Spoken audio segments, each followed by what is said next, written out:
Waalaikumsalam warahmatullahi Kesalahan ya. wabarakatuh. Ya, selamat malam. Kita kembali lagi di Onya Talks. Kita sharing-sharing again. Kali ini pembicaranya ada dua, Pak Dodi Irawan Setio Utomo, beliau peneliti dari BPPT Indonesia, dan satu lagi ada Bung Rohman ya, Muhammad Nur Rohman Sidik. Beliau mantan ketua PPI Shizuoka ya. Periode tahun berapa? Lupa saya. 2017 ya? 2018. 18, 19. 17, 18. Nah. Oke, Mas Dot, tanpa perlu cincong, Mas Dot silakan.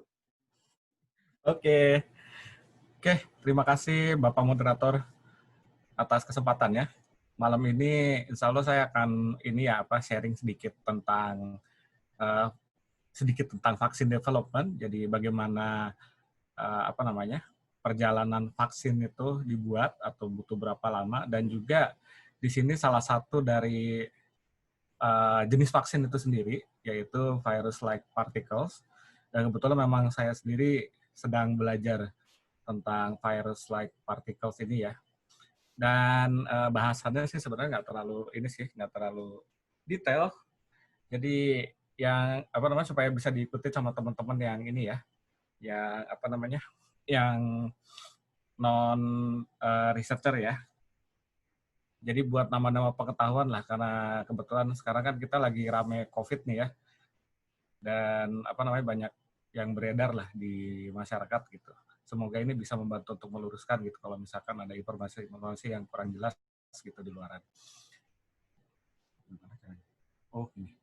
Oke, mungkin untuk awal, mungkin teman-teman masih ingat ya tentang vaksin basic.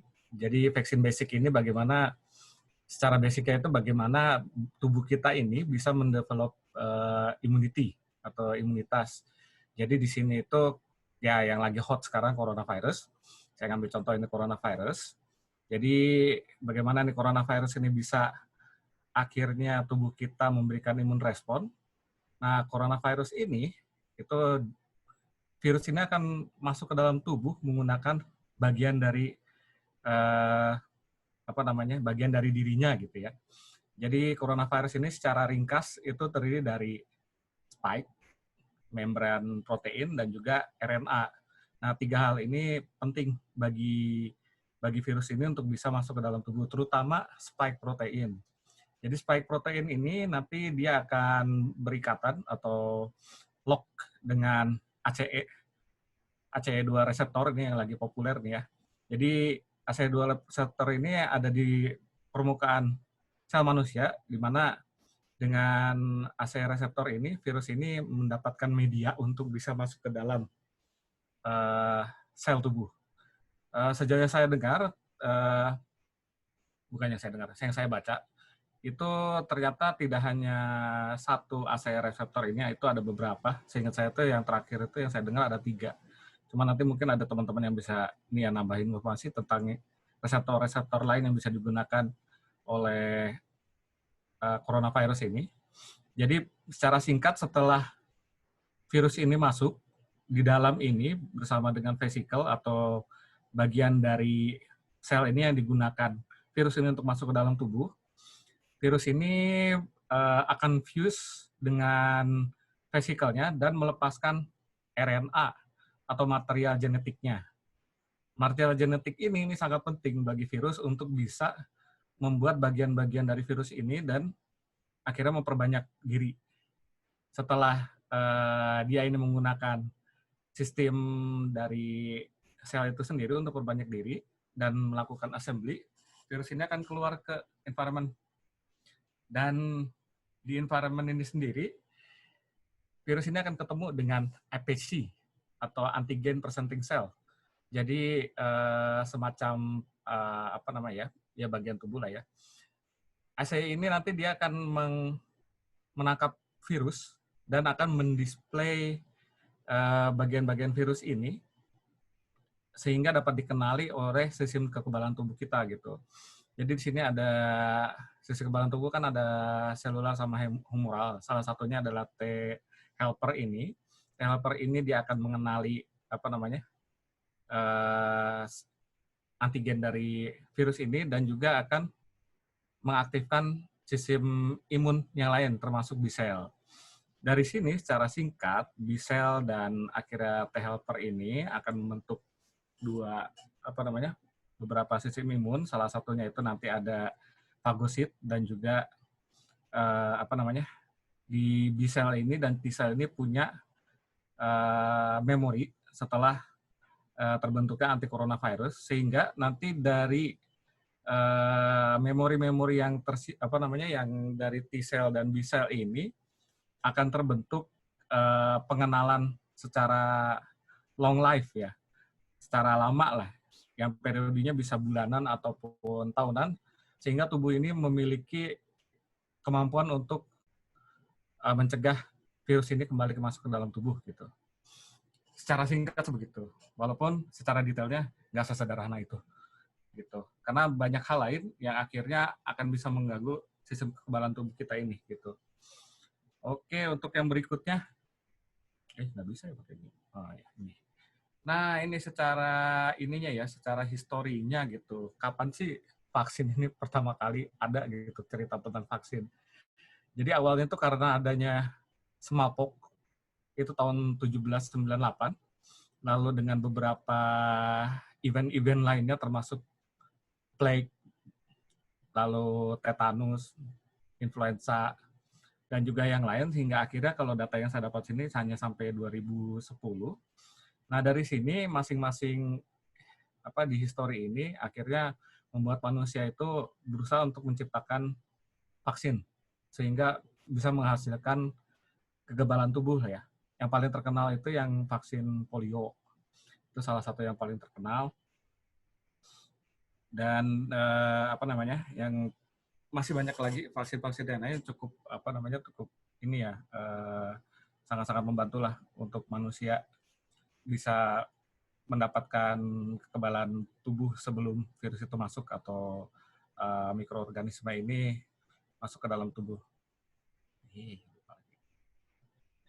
Oke, sekarang secara normalnya untuk membuat vaksin dari industri itu, yang pertama itu yang jelas itu bukan yang jelas. Jadi di sini development-nya tuh dibagi beberapa step. Yang pertama itu research. Research ini masuk di dalamnya itu identifikasi dari antigen yang masuk ke dalam tubuh itu sendiri, termasuk dari virus atau mikroorganisme yang lain, lalu memproduksi antigennya, lalu clinical testing, dan juga tes tahap fase 1. Nah, itu sepertiga dari fase 1 itu masuk ke riset. Sedangkan untuk preclinical development-nya itu dari mulai produksi antigen hingga ke proof of concept dari si vaksin ini sendiri. Nah, untuk riset dan juga preclinical development sebagiannya itu makan waktu sebenarnya 1 sampai 10 tahun tergantung dari teknologi yang digunakan.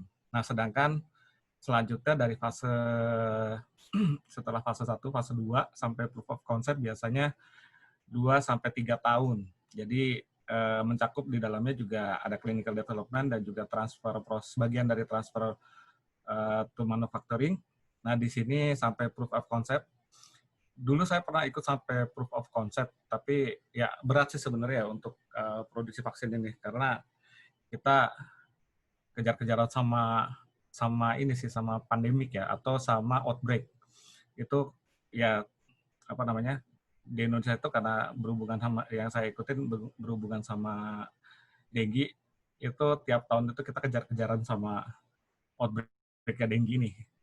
Itu sangat berat sekali gitu. Dan untuk teknologi di Indonesia juga cukup ini ya masih perlu dikembangkan lebih banyak lah gitu. Lebih ini lagi. Nah, untuk yang berikutnya dari fase 3 sampai akhirnya sampai ke registrasi atau post marketing surveillance itu butuh 2 sampai 5 tahun lah ya. Jadi untuk produksi vaksin ini juga nggak sebentar sebenarnya. Secara industrinya itu tidak sebentar. Butuh waktu yang lama. Tapi ada beberapa hal yang akhirnya memaksa kita untuk bisa memangkas tahapan-tahapan ini sehingga menjadi lebih ringkas, apalagi pada musim pandemik ini gitu. Nah, ini dari New York, dari mana sih ini? Ya, ini dari New York Times. Secara tipikal, ya sama seperti tadi, ini salah satu contoh aja. Tipikal untuk memproduksi vaksin itu apabila vaksin ini akan diproduksi mulai dari academic research-nya, preclinical, fase 1, 2, 3, lalu building factory, manufacturing, approval, distribution, itu kalau dimulai 2020 itu, maka ya kemungkinan besar akan terproduksi dan terdeliver ke masyarakat itu 2036.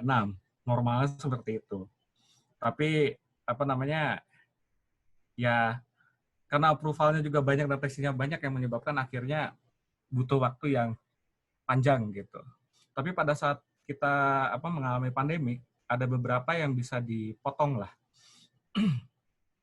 Ada yang bisa di cut sehingga untuk produksi vaksin itu bisa dipercepat gitu.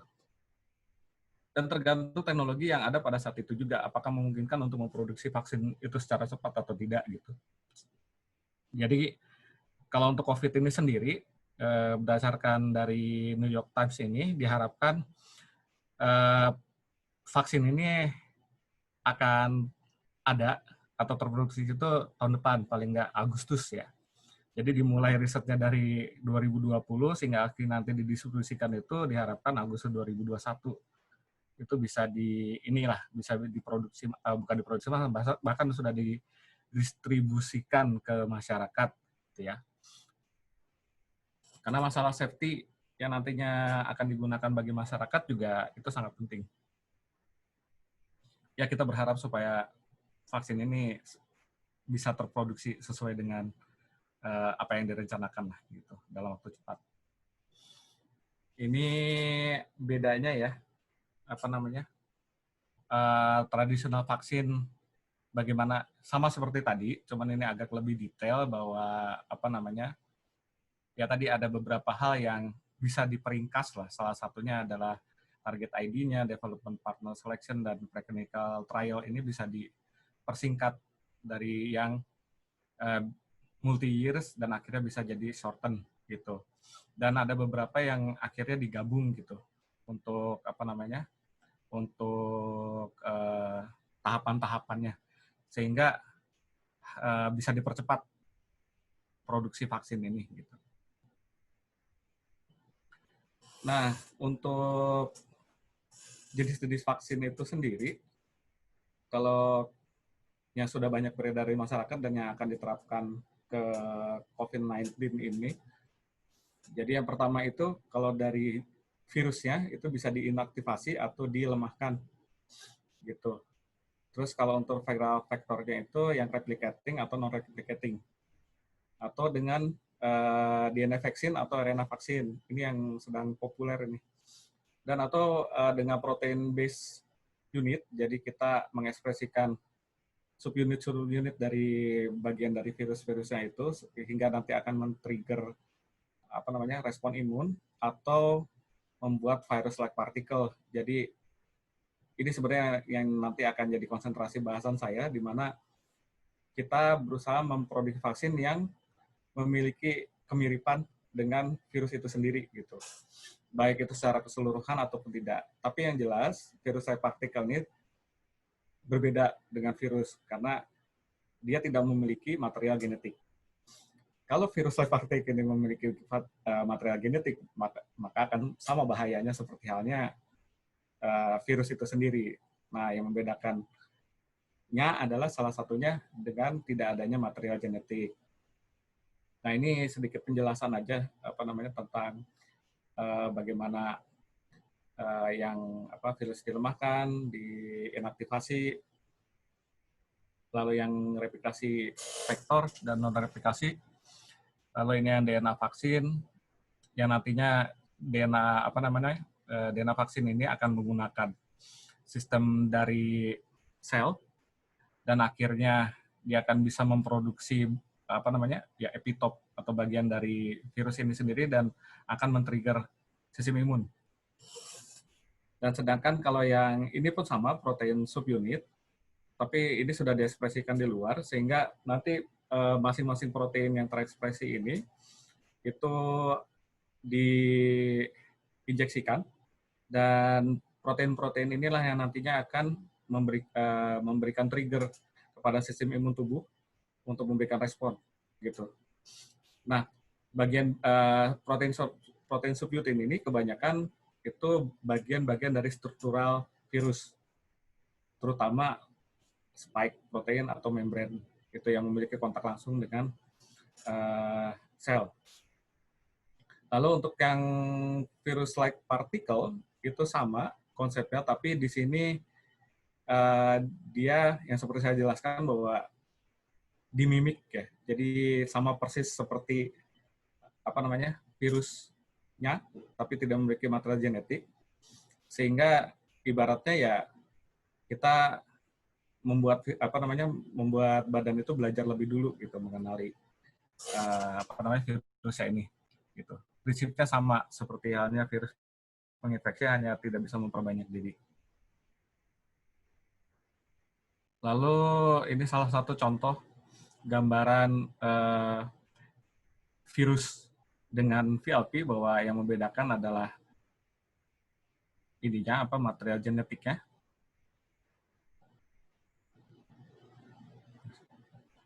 Di mana virus ini infeksius ini karena ada material genetiknya, sedangkan VLP ini tidak memiliki material genetik sehingga safe. Dan di sini pembagian bagaimana virus VLP ini saya coba ikut mencari terbantu dengan adanya synthetic biology, sehingga dari mulai pengumpulan informasinya segala macam, lalu simulasi untuk memilih bagian mana yang akan diekspresikan, dan juga bisa di-enhance ya, VLP ini bisa di-enhance, sehingga akan memiliki respon yang jauh lebih baik dibandingkan virus itu sendiri. Dan juga ada beberapa jenis dari VLP itu, yang pertama non-envelope, lalu yang envelope.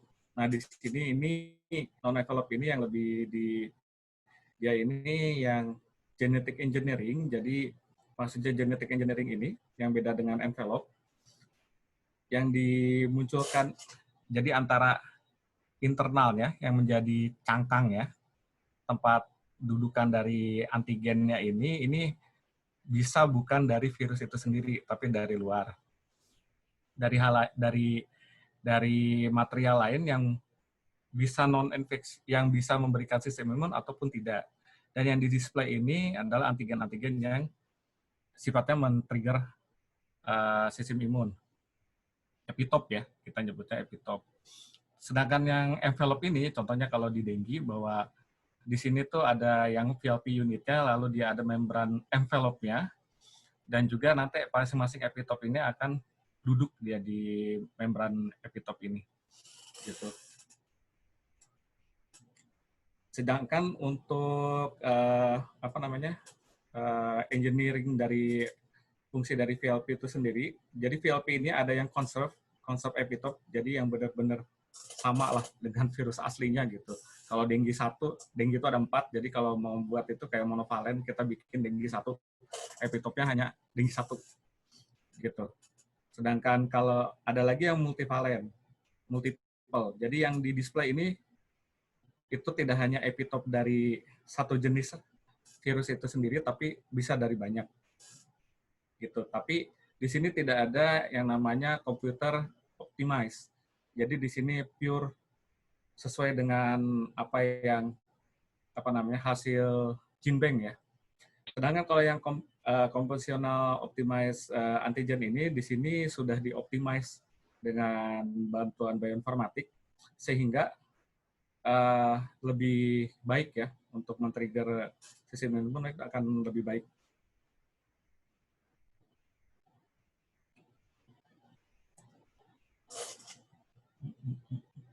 Nggak mau lagi.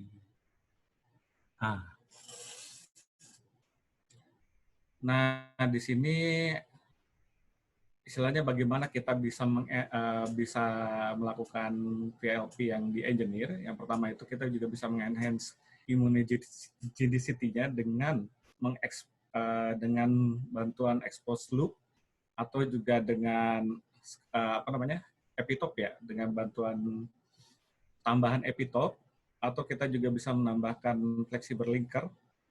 Nah, di sini juga dengan plug and play teknologi. Jadi ini tuh apa ya namanya ya, kalau kita bilang ini itu dibuat bukan dari bagian virus tapi dari protein-protein yang diekspresikan, sehingga masing-masing protein ini akan ngelem satu sama lain dengan ya istilahnya spike catcher ini.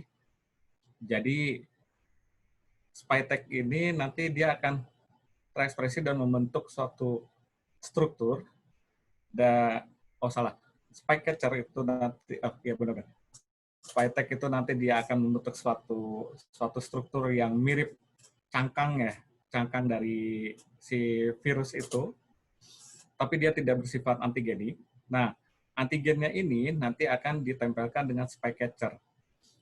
Dan teknik spike catcher ini sangatlah lebih mudah dibandingkan mengekspresikan dari bagian virus itu sendiri. Karena kalau kita mengekspresikan bagian dari istilahnya bukan material genetik, jadi struktural protein dari virus itu sendiri, kita harus mengikuti sistem dari sel tersebut. Sehingga untuk membentuk bentukan seperti halnya virus, apabila desain awal kita itu tidak memenuhi syarat, maka bentukan virus ini tidak akan terjadi. Namun mungkin bahkan ya udah hanya seperti halnya protein biasa lah gitu. Jadi tidak membentuk seperti halnya bangun seperti virus gitu. Tapi dengan teknologi spike catcher ini, dia ini sudah dioptimasi sehingga bentukan ini kita tidak perlu menggunakan sistem dari sel, hanya cukup mengekspresikan masing-masing protein ini, dia akan ngelem lah istilahnya, menempel satu sama lain, saling berikatan satu sama lain, ditambah lagi antigennya ini dengan bantuan spike catcher ini akan menempel dengan mudahnya di spike tag. Dan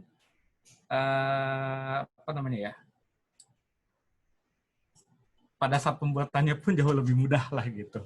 Jadi cukup mencampurkan spike tag plus antigen, spike catcher plus antigen yang sudah diekspresikan, dan VLP unit yang diekspresikan dengan spike tag di dalam satu larutan dengan inkubasi tertutup, dan dia akan membentuk sendiri gitu.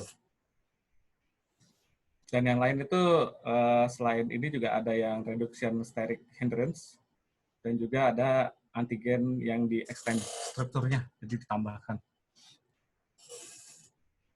Ya, yang lain sih ini ya, kemampuan dia dibandingkan Capsomer. Jadi ekspresi purifikasi VLP dan Capsomer ini sama, sedangkan untuk di assembly dan reassembly, VLP ini bisa di reassembly dan di assembly, sedangkan formulasi dua-duanya juga bisa diformulasi. Untuk yang ini sih sama seperti tadi ya. Nah, ini kegunaan dari VLP itu sendiri, jadi tidak hanya untuk vaksin platform, tapi juga dia bisa menjadi delivery vehicles, jadi bisa menjadi bungkus untuk misalnya untuk mengirim sesuatu ke dalam tubuh, kasarnya seperti itu. Jadi bisa karena kosong ya, di dalam VLP ini kosong, itu kita bisa memasukkan obat atau material obat, atau bisa juga DNA vaksin, atau juga fusi protein, sehingga manfaat dari si VLP ini tidak hanya untuk men-trigger sistem imun, tapi juga bisa mendelivery, jadi sebagai drugs delivery gitu. Dan satu lagi yang jelas tadi, dengan sistem VLP ini dia bisa mendisplay antigen-antigen. berbagai macam antigen dalam satu VLP. Tidak perlu mengekspresikannya satu-satu. Apalagi dengan teknologi Spytex Packager tadi. Ada beberapa yang mirip dengan Spytex Packager, termasuk Snoopy Text, Snoopy Catcher, itu juga yang sedang saya pelajari di sini. Nah ini hanya detail aja, lebih ini aja tentang bagaimana VLP itu sendiri. Jadi untuk ekspresi dan produksinya itu VLP bisa diekspresi dengan menggunakan bacteria system dan juga insect cell system atau plant cell line juga bisa, atau yeast. Yang populer ini kebanyakan peneliti menggunakan yeast, biasanya Pichia.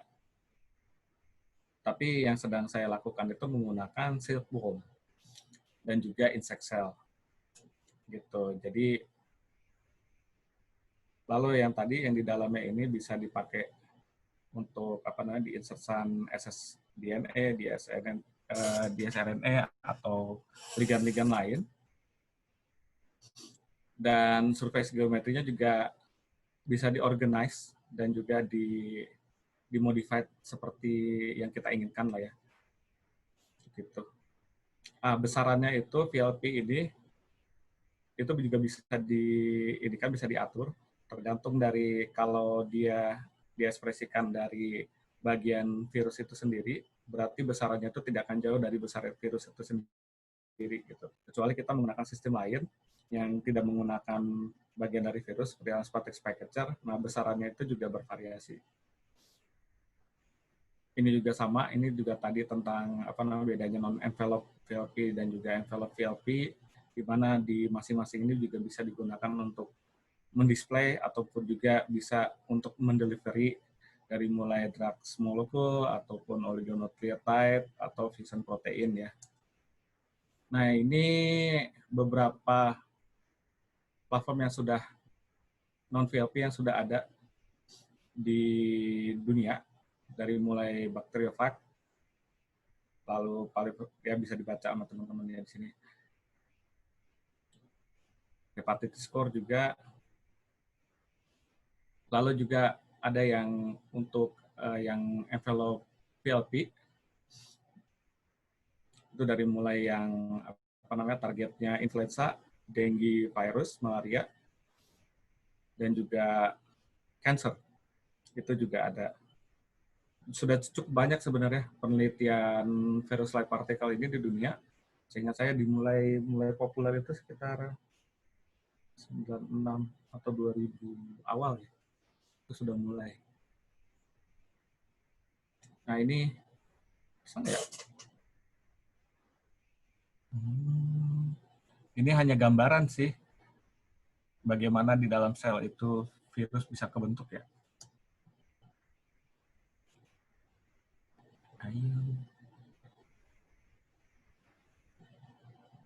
Ini juga ngambil dari YouTube. Cuman supaya lebih mudah aja teman-teman ininya.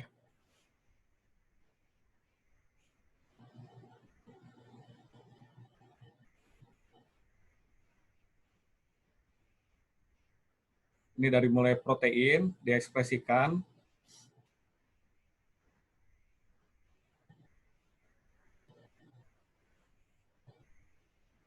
lalu masing-masing protein ini akan berikatan satu sama lain, bentukan ya.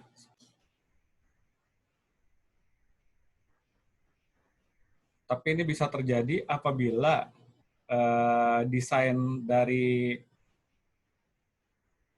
secara genetiknya itu sesuai dan memang bisa diinikan oleh istilahnya bisa diproses oleh sel.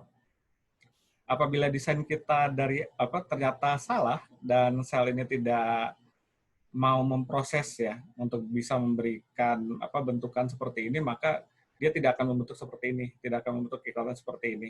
Dia hanya akan linear supaya protein inilah tidak bisa membentuk seperti virus ini. Jadi agak ribetnya ya di situ, kita harus memahami bagaimana virus ini prosesnya di dalam tubuh.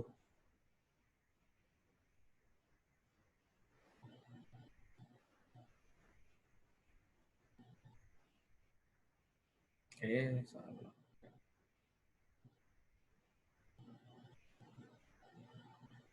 Kalau yang ini itu sama aja sih. Ini hanya memberikan gambar bagaimana PLP terbentuk, lalu antigennya itu ada di permukaannya, lalu epitope ya.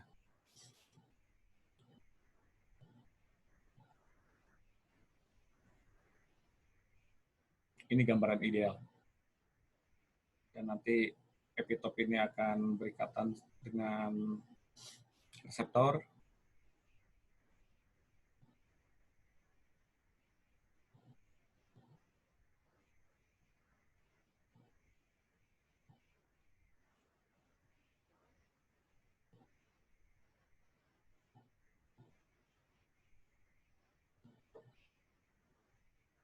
Yang ini partikel-partikel masuk tadi itu biasanya drug delivery.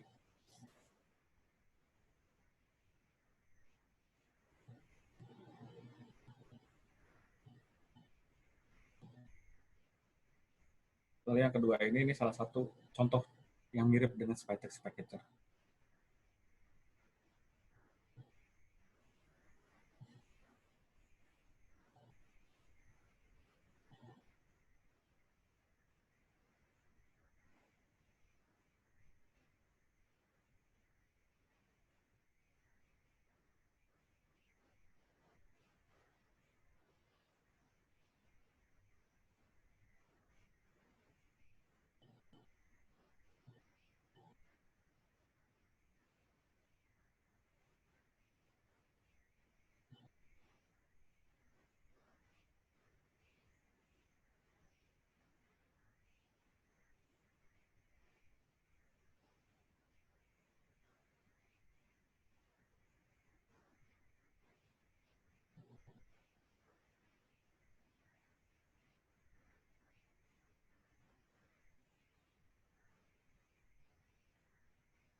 Oke, gitu aja paling ya penjelasannya. Nggak banyak. Terima kasih atas perhatiannya. Assalamualaikum warahmatullahi wabarakatuh. Warahmatullahi wabarakatuh.